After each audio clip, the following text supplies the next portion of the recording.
Hello students, ઇંગ્લિશના આ video લેક્ચરમાં આપ સૌનું સ્વાગત છે. બધા મજામાં હશો છો ને? સરસ, શાબાશ, ઉઘરા જેવા છો એમ ને? વાહ, સરસ. તો ચાલો આજે હવે લેક્ચરની શુભ શરૂઆત કરીએ. પહેલા લાસ્ટ લેક્ચરમાં જે કંઈ થોડું ઘણું કામ આપણે કર્યું એનું થોડું રિવિઝન તમને યાદ અપાવી દઉં. લાસ્ટ લેક્ચરમાં આપણે ડુ એઝ ડાયરેક્ટેડ ગ્રામરના ટોપિકમાં જોયું. ડુ એઝ ડાયરેક્ટેડમાં આપણે વિવિધ ટેન્સ અને એનું આપણે ડુ એઝ ડાયરેક્ટેડ કઈ રીતના કરવું, એ ક્વેશ્ચન આખો કઈ રીતના સોલ્વ કરવો, એ બાબતે પ્રેક્ટિસ કરી, સમજ્યા, એના શોર્ટકટ્સ તમને આપ્યા. ઓકે, તો એ ટોપિક ઉપર આપણે ઘણા સમયથી કામ કરીએ છીએ અને હજી એમાં કામ કરવું પડશે, કારણ કે હજી એક ટોપિક એનો બાકી છે, એક્ટિવ પેસિવ. બરાબર, પણ એને આપણે અત્યારે થોડો વિરામ આપીએ છીએ અને અત્યારે આપણે એક નવા અને રોકડિયા માર્કના ટોપિક ઉપર જઈએ છીએ. બરાબર, અને એ ટોપિક છે WH question. Standard 10th, 11th અને 12th ત્રણેયમાં આવતો ટોપિક. ત્રણેયમાં માર્કિંગનું વેઇટેજ સરખું જ છે. બરાબર, અને 10મું ધોરણ અને 12મું ધોરણ 10th અને 12th એની માટે એક ઓબ્જેક્ટિવ પ્રકારના જે પ્રશ્નો છે એમાંનો સમાવેશ થાય છે. અને એમાં રોકડા માર્ક કેમ લાવવા, કારણ કે ઓબ્જેક્ટિવ હશે દરેક જગ્યાએ રોકડા માર્ક ઉપર તો આપણે ભારણ મૂકવું જ પડશે. એ રોકડા માર્ક લાવવા, એમાંથી એક પણ માર્ક ન કપાય એની તકેદારી રાખવી પડશે. અને એની માટે લેક્ચર છે ખૂબ જ ધ્યાનથી સમજવો પડશે, લેક્ચર અવારનવાર જોવો પડશે, ત્યારે એ બાબત શક્ય બનશે. ઓકે, તો ચાલો WH ક્વેશ્ચન ઉપર તમને આગળ લઈ જાઓ. પહેલા તમને કયા સ્ટાન્ડર્ડમાં કઈ જગ્યાએ પ્રશ્ન પૂછાય છે એ એક સ્પષ્ટ કરી દઉં. તો પહેલા સ્ટાન્ડર્ડ 10th. સ્ટાન્ડર્ડ 10th ની અંદર આ પ્રશ્ન આવશે સેક્શન ડી માં, અને એના માર્ક્સ જે છે એ છે 3. Standard 10 section D mark 3. બરાબર છે. તો આ પ્રશ્ન જે છે એ તમારે સેક્શન ડી માં છેલ્લો પ્રશ્ન આ આવે છે, તો એની પર તમારે ફોકસ કરવાનું છે. અને આ 3 માર્ક કેવા છે તો કે રોકડા. આમાં એક પણ માર્ક જવો જોઈએ નહીં. રેડી? એવી જ રીતના સ્ટાન્ડર્ડ 12th માં જોઈએ. સ્ટાન્ડર્ડ 12th માં સેમ સૂચના, સેમ બાબત, પણ સેક્શન ફરે છે. એમાં પ્રશ્ન છે સેક્શન એ માં. બરાબર, સ્ટાન્ડર્ડ 12th માં સેક્શન એ, સ્ટાન્ડર્ડ 10th માં સેક્શન ડી. માર્ક અહીં પણ 3 જ છે. બરાબર, બંનેમાં 3 માર્ક માટે થઈને આ પ્રશ્ન આવશે. MCQ પેટર્ન થી પ્રશ્ન હશે. એક વાક્ય, વાક્ય નીચે કોઈ શબ્દ નીચે અંડરલાઈન, નીચે 4 જવાબ, 4 માંથી કયો સાચો જવાબ છે એ આપણે સિલેક્ટ કરવાનો. ઓકે, હવે MCQ પેટર્ન જે છે એની ખાસિયત કહી દઉં કે MCQ પેટર્ન જ્યારે તમારે સોલ્વ કરવાની છે ત્યારે જે 4 ઓપ્શન આપણી સામે છે A, B, C, D, એમાંથી પહેલા તમે કોઈ પણ 2 ઓપ્શનને તો ઉડાડી જ દેશો કે આ તો જવાબમાં આવે જ નહીં, આ તો જવાબમાં આવે જ નહીં. એ રીતના 2 ઓપ્શન તમે રિમૂવ કરી નાખશો. પરંતુ 2 ઓપ્શન તમારી સામે પછી એવા બચશે કે ત્યાં આગળ એ 2 ઓપ્શન જે છે એમાંથી ક્યુ પસંદ કરવું અને ક્યુ ન પસંદ કરવું, એમાં કોન્ફ્લિક્ટ ઊભો થશે. એ કોન્ફ્લિક્ટ ન ઊભો થાય એની માટે થઈને આપણે આ લેક્ચર અહીંયા જોઈએ છીએ, આ ટોપિક અહીંયા ચર્ચા કરીએ છીએ. અધરવાઇઝ બીજી કોઈ એમાં MCQ હોય તો કંઈ જાજુ ભણાવવાનું હોય નહીં, પરંતુ MCQ માં માર્ક લાવવા માટે એની મેથડ આપણને ખ્યાલ હોવી જોઈએ, તો જ આપણે માર્ક પૂરેપૂરા લાવી શકીએ. બાકી MCQ માં તો અઠે ગઠે જવાબ લખીએ તોય 3 માંથી એકાદ સાચો પડી જાય. બરાબર, પણ આપણે એક નથી સાચો પાડવો, આપણે 3 સાચા પાડવાના છે. ઓકે, અને બીજી બાબત, આ જે 2 પ્રશ્નો જે છે, મીન્સ કે WH નો જે પ્રશ્ન છે એમાં ધ્યાનમાં રાખવાની બાબત જે છે એની સૂચના હું તમને ટોપિક વાઇઝ આપું છું, પણ પહેલા થોડું જોઈ લો કે WH ક્વેશ્ચન કોઈ પણ હોય તો એમાં WH શબ્દનું એક મહત્વ છે અને બીજું ટેન્સનું મહત્વ છે કે આ ટેન્સનું સેન્ટેન્સ છે તો એ પ્રમાણે WH એ જ ટેન્સમાં બનવું જોઈએ. બીજું કે આ શબ્દ નીચે અંડરલાઈન છે તો WH ક્વેશ્ચન માટે જે WH વર્ડ એની માટે પ્રોપર છે એ જ આપણે ઉપયોગમાં લેવાનો છે. ઓકે, આટલી બાબત જો ક્લિયર થઈ જાય તો ટોપિક આપણો ઈઝી છે. 12th વાળા સ્ટુડન્ટ્સ માટે આ એક પ્રકારનું રિવિઝન જ સમજો, કારણ કે તમને ઓલરેડી આવડતું જ હશે. 10th વાળા સ્ટુડન્ટ્સ માટે આ એક નવો પ્રશ્ન તમને લાગે, પણ સહેજે ટફ નથી, વેરી ઇઝી, ખૂબ જ મજા આવે એવું. અને આઈ થિંક જ્યારે ટોપિક પૂરો થશે પછી જો આની ટેસ્ટ લેવામાં આવશે તો પૂરેપૂરા માર્ક બધા વિદ્યાર્થીઓ લાવી શકશે. ઓકે, તો ચાલો એ અપેક્ષા સાથે આજના લેક્ચરની કરીએ શરૂઆત.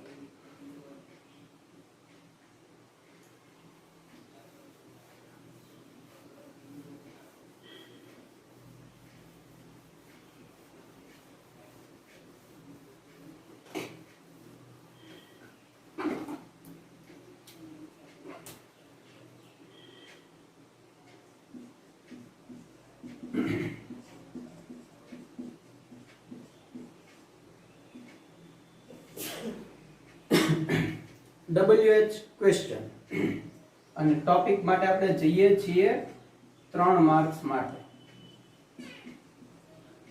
બરાબર છે? WH ક્વેશ્ચન માર્ક છે એના 3. એ 3 માર્ક માટે થઈને આપણે જે કાંઈ અહીંયા લર્ન કરવાનું છે એ રહેશે. તો ચાલો પહેલા WH ક્વેશ્ચન માટે WH શબ્દનો પરિચય હોવો જરૂરી છે. તો WH શબ્દ વિશે આપણે પહેલા અભ્યાસ કરીએ.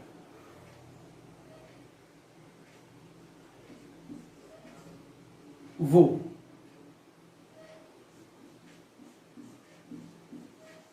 womb, woos. Okay, wo, womb અને woos. wo એટલે એનો મીનિંગ થશે કોણ, womb એટલે કોને, woos એટલે કોનું, કોની, કોના વગેરે વગેરે.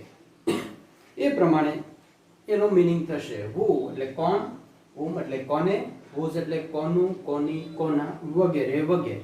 ઓકે, હવે આ શબ્દના મીનિંગ આ છે જ્યારે વાક્યની શરૂઆતમાં આ શબ્દો હોય છે ત્યારે, મીન્સ કે પ્રશ્નાર્થ વાક્ય જ્યારે હોય છે ત્યારે WH શબ્દનો ઉપયોગ આપણે આ રીતના કરવાનો છે. ફર્ધર આપણે આ શબ્દો આપણી સામે આવશે ત્યારે લેંગ્વેજ ફંક્શનમાં આવશે ત્યારે કદાચ તમારી સામે આ શબ્દનો મીનિંગ હું અહીંયા બદલીશ, કારણ કે પ્રશ્નાર્થ નહીં, એ વિધાન વાક્ય હશે માટે. ઓકે, એ હકાર વાક્ય માટે ત્યાં આગળ એનો મીનિંગ બદલશે, પ્રશ્નાર્થ વાક્યમાં એનો મીનિંગ અલગ રહેશે. રેડી? તો અહીંયા આપણે WH ક્વેશ્ચન માટે જ જોઈએ છીએ. તો પહેલા આ 3 શબ્દોની પેર જોઈએ, એનું બંધારણ જોઈએ, એ ક્યાં વપરાય એ બાબત જોઈએ. Okay, sorry.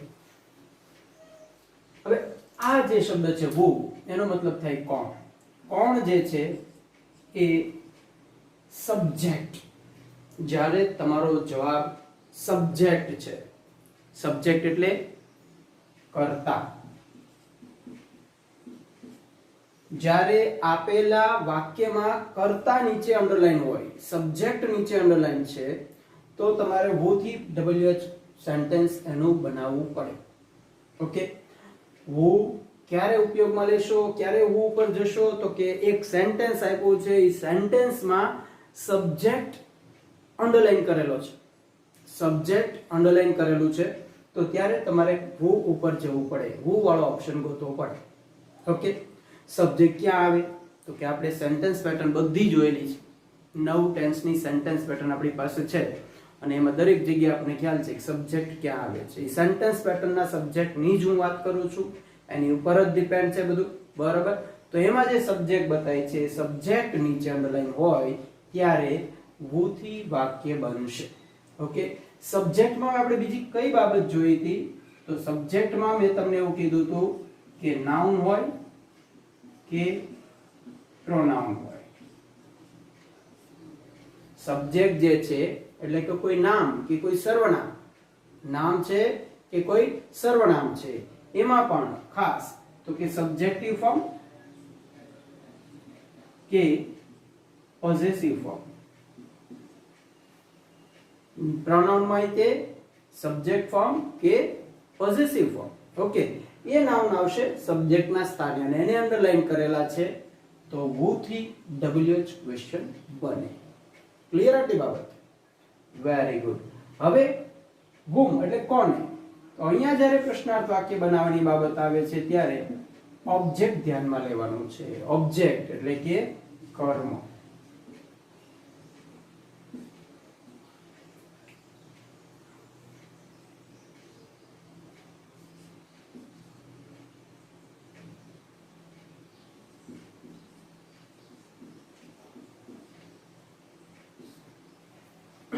બરાબર, ઓબ્જેક્ટ એટલે કે કર્મ.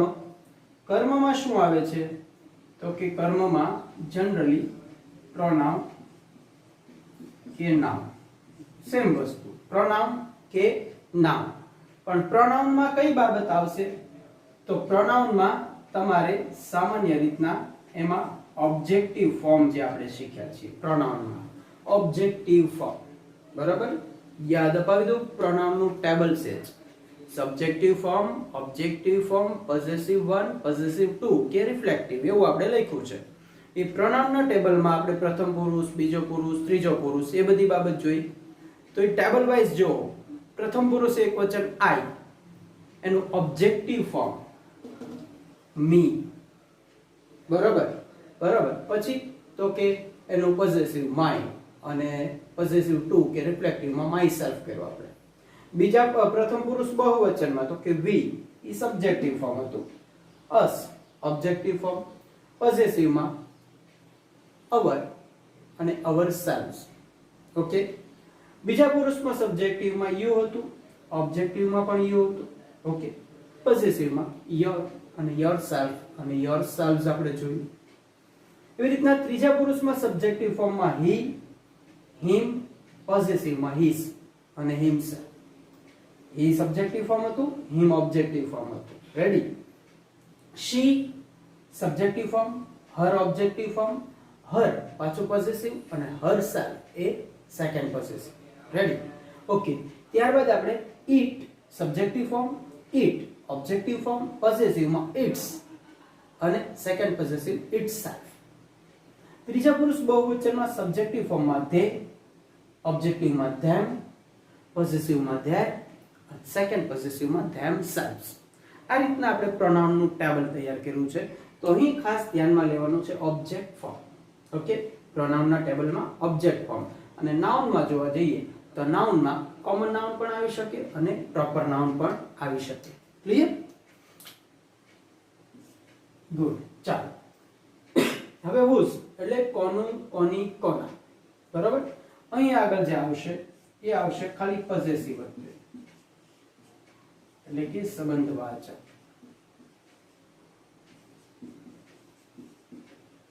ખાલી એ જ આવશે whose વાળા. બરાબર છે? તો whose વાળા જે વાક્ય હશે એમાં પોઝેસિવ ફોર્મ. પોઝેસિવ ફોર્મ એટલે તમને ખ્યાલ છે. બરાબર, એ પ્રોનાઉનના ટેબલમાં જ આપણે આવી ગયું. પ્રોનાઉનના ટેબલમાં જ આપણી પાસે આવી ગયું.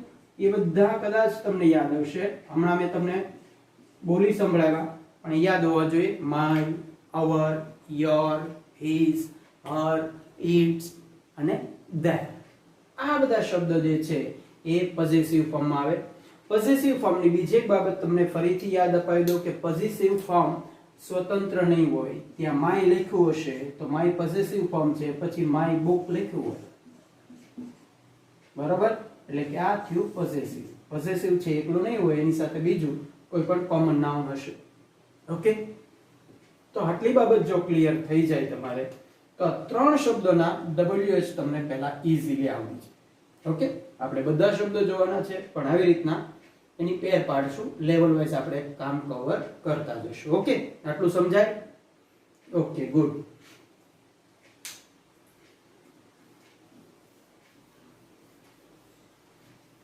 ચાલો ફરીથી એકવાર જોઈ લો. wo એટલે કોણ, whom એટલે કોને, whose એટલે કોનું, કોની, કોના. બરાબર છે? જ્યારે તમારી સામે વાક્ય છે એમાં સબ્જેક્ટ નીચે અંડરલાઈન છે તો who થી વાક્ય બનશે, ઓબ્જેક્ટ નીચે અંડરલાઈન છે તો whom થી બનશે અને પોઝેસિવ ફોર્મ નીચે હશે તો whose થી બનશે. બરાબર? એટલે તમને આઈડિયા આવશે કે આપણે સ્ટાર્ટિંગ થી જે કંઈ ભણીએ છીએ એ આપણી સાથે જ છે. લાસ્ટ લેક્ચર સુધીનું બધું ગ્રામર જે છે એ જોડાયેલું જ છે, એકબીજા સાથે સંકળાયેલું છે. એના આધારે જ આ બધું કામ થશે. ઓકે, ચાલો હવે આના એક્ઝામ્પલ ઉપર હું તમને લઈ જાઉં. આ 3 શબ્દને ખાલી ધ્યાનમાં લઈને. ઓકે,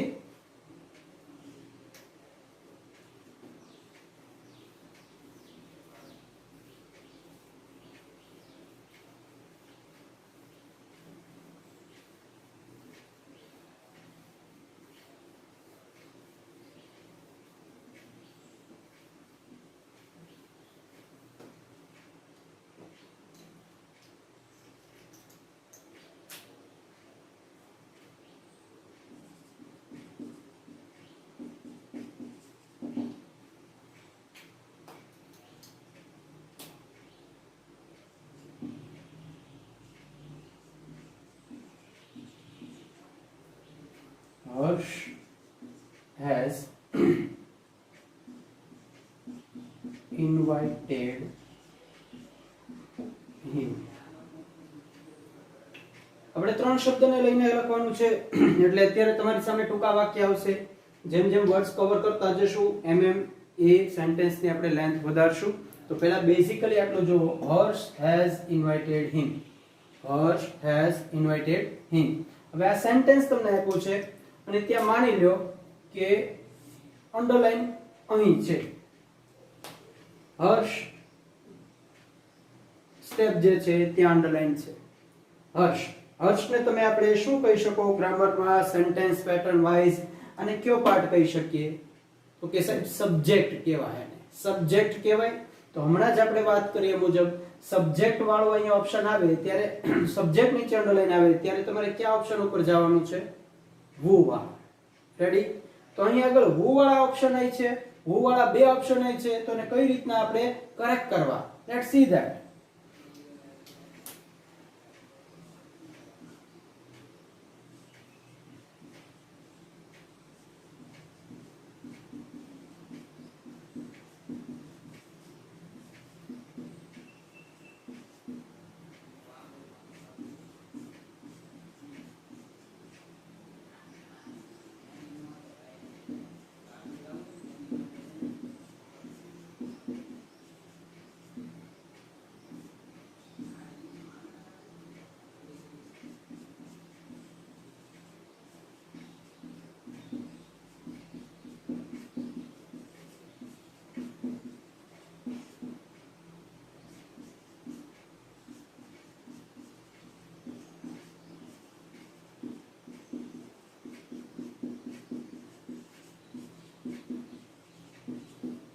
ઓકે, તમારી સામે મેં 4 ઓપ્શન આપ્યા છે. 4 ઓપ્શનમાંથી તમારે પ્રોપર જવાબ ઉપર જવાનું છે. Harsh has invited him. તો પહેલો ઓપ્શન છે who has invited him. Who has invited him. બીજો ઓપ્શન છે who has invited him.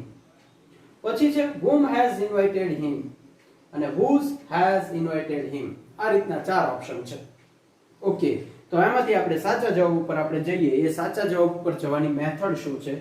તો પહેલી બાબત એ છે કે સાહેબ આમાં અહીંયા જે શબ્દ આપેલો હશે, જે શબ્દ નીચે અંડરલાઈન કરેલી હશે એ શબ્દ છે એ આમાં ન આવવો જોઈએ.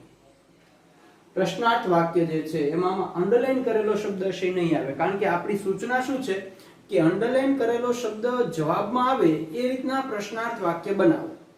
એટલે જવાબમાં એ શબ્દ આવવો જોઈએ નહીં. એટલે આપણો જે અહીંયા જવાબ છે એમાં હર્ષ નો આવવો જોઈએ. એટલે જો આમાં હર્ષ નથી, આમાંય હર્ષ નથી, આમાંય નથી, આમાંય નથી, એ સ્ટેપ ક્યારે નહીં આવે. એટલે એક બાબત પહેલી અગત્યની કે જેની નીચે અંડરલાઈન હોય એ WH સેન્ટેન્સમાં નહીં હોય.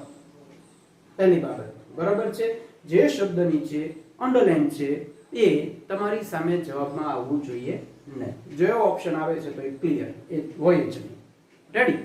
તો હવે પછીની બીજી બાબત ઉપર જઈએ. તો બીજી બાબતમાં અહીંયા જે ટેન્સ હોય એ ટેન્સ માં જ તમારે જવાબ દેવાનો છે. એટલે who has invited him. Okay, who has invited him. તો who હર્ષની જગ્યાએ આવી ગયું છે, has અહીંયા આવી ગયું છે, invited as it is. him as it is પ્રશ્નાર્થ ચિહ્ન છે. અહીંયા શું તકલીફ છે તો કે who has invite આપ્યું છે. આ invite આપ્યું છે ને એ ખોટું છે. invited હોય તો એ સાચું થાય. તો invited અહીંયા છે. ફ્રેન્ડ્સ ક્યાં ભૂલ થવાની સંભાવનાઓ છે, કેમ ખોટો જવાબ આપણી સામે આવી છે, એ બાબત માટે તમે ટેન્સ નું બંધારણ પણ ધ્યાનમાં રાખજો. અહીંયા હેઝ ઇન્વાઇટ તો કે સાહેબ ખોટું જ છે, કારણ કે હેઝ સાથે તમે ટેન્સ ભણ્યા છે, હેઝ સાથે V3 જ આવે. ઓકે, તો એ જવાબ પણ આમાં આપણે આપશું નહીં. આને આપણે રાખ્યો છે કારણ કે સાચો જવાબ જ છે. whom વાળો જવાબ આપણે પસંદ નહીં કરીએ. શું કામ નહીં પસંદ કરીએ તો કે સાહેબ whom જે છે એ સબ્જેક્ટ માટે નથી હોતો. whom જે છે એ તો ઓબ્જેક્ટ માટે હોય છે, અને ઓબ્જેક્ટ તો અહીંયા છે. ઇન્વાઇટેડ હિમ ઓબ્જેક્ટિવ ફોર્મ ત્યાં છે, હી નું હિમ ત્યાં છે, આ તો નામ છે એટલે સાહેબ એ પણ ન આવે. ઓકે, પછી whose તો કે whose પણ નહીં આવે સાહેબ, કારણ કે પોઝેસિવ ફોર્મ હોય ત્યારે જવાબ બને. અહીં તો સબ્જેક્ટિવ ફોર્મ છે. ક્લિયર? સમજાય? તો જો આ રીતના તમારી સામે સેન્ટેન્સ આવે છે તો પહેલા અહીંયા જે શબ્દ હોય એ રિપીટ આમાં ન થતો હોવો જોઈએ. બીજી બાબત છે ટેન્સ છે, એ ટેન્સ નું સેન્ટેન્સ હોવું જોઈએ. એ ટેન્સ ની પેટર્ન એમાં જળવાવી જરૂરી છે. ક્લિયર? ઓકે, સરસ, good.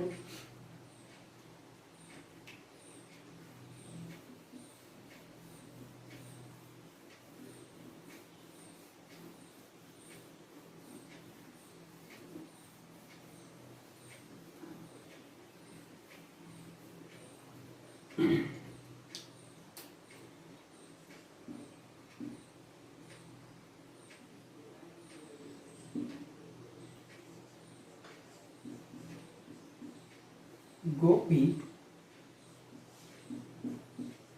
called her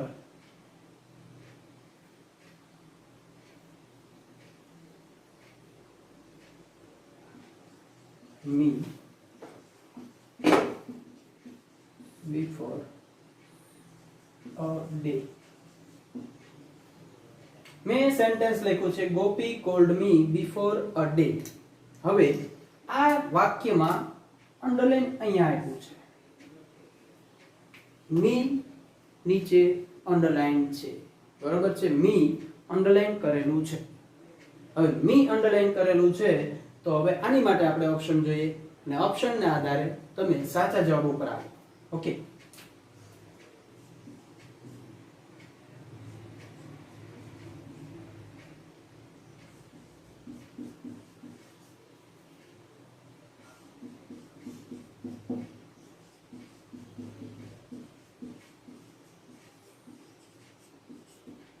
who called Gopi before a day. એક ઓપ્શન આપણી સામે એવો છે. બીજો લખું છું whom did Gopi call before a day. બીજો ઓપ્શન આપણી સામે એવો છે whom did Gopi called before a day. ત્રીજો ઓપ્શન આવો છે આપણી સામે.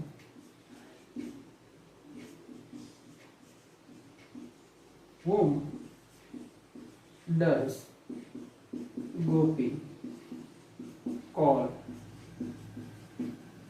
before a day. ઓકે, તમારી સામે આ રીતના મેં ચાર ઓપ્શન મૂક્યા છે. ચારે ચાર ઓપ્શન ને તમે ધ્યાનથી જોવો એટલે તમને આમાં જો સેન્ટેન્સ પેટર્ન આવડે છે તો સાચા જવાબ ઉપર જતા વાર નહીં લાગે. પહેલું છે who called Gopi before a day. who called Gopi before a day. તો આને તમે શું કહેશો? સાચો જવાબ કે ખોટો જવાબ? એમ, રોંગ આન્સર. વાહ, આ રોંગ આન્સર. હાલો ભાઈ, તમે લોકોએ કીધું એટલે આ રોંગ આન્સર. ઓકે, તમે કીધું એટલે રોંગ આન્સર.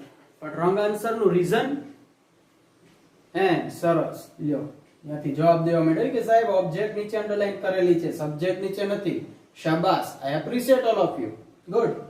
મી નીચે અંડરલાઈન છે. મી નીચે અંડરલાઈન છે એનો મતલબ એમ કે ઓબ્જેક્ટ નીચે અંડરલાઈન છે, ઓબ્જેક્ટ નીચે અંડરલાઈન છે. બરાબર?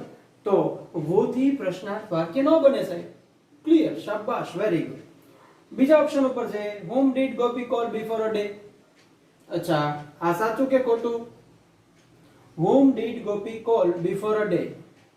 ઓકે 50% નો જવાબ એવો છે કે આ સાચું છે, 50% એવું કહે છે કે આ ખોટો છે. ઓકે તો ડાઉટફુલ આન્સર છે, ટૂંકમાં ડાઉટફુલ આન્સર છે. ઓકે અત્યારે આપણે એને રોંગ એ નથી કરતા, રાઈટ એ નથી કરતા. ઓકે ગુડ, સરસ. તો ચાલો ત્રીજા ઓપ્શન ઉપર જઈએ. whom did Gopi called before a day. whom did Gopi called before a day. Okay આમાં કેટલા છે સાચું કહેવા વાળા? વાહ, large number of students participated and they said that this is the right answer. Okay ચાલો કેટલા કહે છે આ ખોટો જવાબ છે? oh so many students. Okay તો આ બે આન્સર જે છે બી અને સી, એમાં ઘણા બધા સ્ટુડન્ટ્સો હા નામાં છે. ટ્રુ ફોલ્સ જે છે એમાં ઘણા બધા જોડાયા છે. Okay very good. હાલ ડી માટે પણ જોઈ લઈએ. whom does Gopi call before a day. આમાં બે ત્રણ હાથ ઊંચા કર્યા છે. એ ભાઈ હાથ નીચે રાખ. ઓકે આ તો આવશે જ નહીં. જો એનું રીઝન કહી દો, તમને એ બાબત સ્પષ્ટ કરી દો કે આ કોલ્ડ એટલે સાદો ભૂતકાળ છે, આ ડસ આવ્યું એટલે આ જવાબ ન આવે. કારણ કે મેં તમારી સામે વાત રજૂ કરી મુજબ કાળ તમારે જોવાનું છે. જે કાળમાં વાક્ય હશે એમાં જ પ્રશ્નાર્થ વાક્ય બનશે. ઓકે હવે આ બે વાક્ય ઉપર આપણે જોઈએ. ઓકે ચાલો વેરી ગુડ. હવે વાક્ય છે Gopi called me before a day. Simple past tense, સાદો ભૂતકાળ. સાદા ભૂતકાળની વાક્ય રચના જે છે એ પ્રશ્નાર્થની કેવી છે? તો કે did plus subject plus V1. did plus subject plus V1. તો એ જુઓ whom પછી did પછી સબ્જેક્ટ પછી V1. અહીંયા whom did સબ્જેક્ટ V2. તો V2 અહીંયા જે છે એની સાથે આપણને વાંધો છે, કારણ કે did આવે પછી હંમેશા એની સાથે શું આવે છે? V1. V1 આવે, કારણ કે એક સેન્ટેન્સમાં બે ભૂત ભેગા ન કરી શકો. ઓકે તો એ મેથડ મુજબ આપણે જોવા જઈએ, સેન્ટેન્સ પેટર્ન મુજબ જોવા જઈએ તો બીજું વાક્ય બી ઓપ્શન જે છે એ આપણી માટે સાચો જવાબ છે. whom did Gopi call before a day. Okay તો આવું જ વાક્ય છે ને એની નીચે આ જવાબ સિલેક્ટ કર્યો તો એક માર્ક રોકડો. જો એમાં આવી ભૂલ થઈ ગઈ, કોલ્ડ વાળું કરી નાખ્યું, સાહેબ whom છે, did છે, ગોપી છે, કોલ્ડ અહીંયા આપ્યું તો કોલ્ડ જ મુકાય ને, અહીંયા છે એવું જ મુકાય ને. જો એ ગફલતમાં રહી ગયા તો 0, એકમાંથી 0. કારણ કે મેં તમને ટેન્સ આનો બેઝ છે કીધું, પ્રોનાઉન એ જરૂરી છે બધું કીધું, નાઉન જરૂરી છે, બધા ટોપિક ઇન્ટરલિંક છે. ઓકે ચાલો સરસ, વેરી ગુડ. હવે આ ટોપિકને આપણે નેક્સ્ટ લેક્ચરમાં વધારે સ્પષ્ટ કરશું, બીજા શબ્દો ક્લિયર કરશું અને બીજા શબ્દોની આવી જ રૂપરેખા જોશું, આના એક્ઝામ્પલ કરશું. ઓકે આના એક્ઝામ્પલ પણ હજી આપણે કરવા પડશે. ઓકે ચાલો ગુડ બાય, મળીએ નેક્સ્ટ લેક્ચરમાં ફરી.